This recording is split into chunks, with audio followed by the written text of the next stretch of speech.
सब लोगों को इकट्ठा करके एक मीटिंग करी थी, वो कैंप था, नॉलेज कैंप था, ठीक है। तो वहाँ पर ना बहुत सारी औरतें आई थी और लड़के भी आए थे, और हम लड़कियाँ थी, टीनेज की गर्ल्स थी। तो हमने मीटिंग करी थी, तो उससे पता चला था कि औरतें क्या यूज़ करती हैं और गर्ल्स क्या यूज़ करती हैं। तो पता चला औरतें कपड़ा यूज़ करती हैं। तो वो बता रही थी कि कपड़ा जो है वो कैसे यूज़ करती हैं। तो उन्होंने बताया कि हम कपड़े को धो के हम उसे यूज़ करते हैं। फिर हमने पूछा आप क्या करते हो, उसको फेंकते कैसे? तो कह रहे हैं कि हम उसको धो के दोबारा यूज़ कर लेते हैं। बट हमने बताया कि ऐसे नहीं करना चाहिए, क्योंकि धोने से उसके कीटाणु सारे नहीं जाते हैं।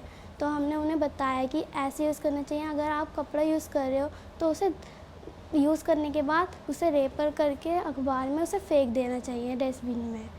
और हमने गर्ल्स को बताया कि वो क्या यूज़ कर रही हैं, तो उन्होंने बताया हम नैपकिन यूज़ करते हैं। तो हमने उनसे भी पूछा था कि आप क्या करते हो, उसे कहाँ फेंकते हो? तो उन्होंने बताया हम ऐसे रेपर करके हम फेंक देते हैं। तो हमने बताया कि ऐसे नहीं फेंकना चाहिए, क्योंकि ये जाके सारा जो कूड़ा है वो हमें बाहर डस्टबिन में मिलता है, कूड़ेदान में। तो कभी डॉगीज़ जो होते हैं वो उठा के ले जाते हैं। हम जैसे चलते फिरते हैं तो हमें रास्ते में मिलते हैं और हमें गंदा लगता है ये।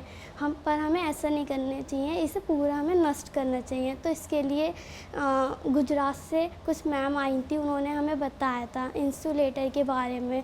उसको अशुद्धिनाशक यंत्र कहते हैं।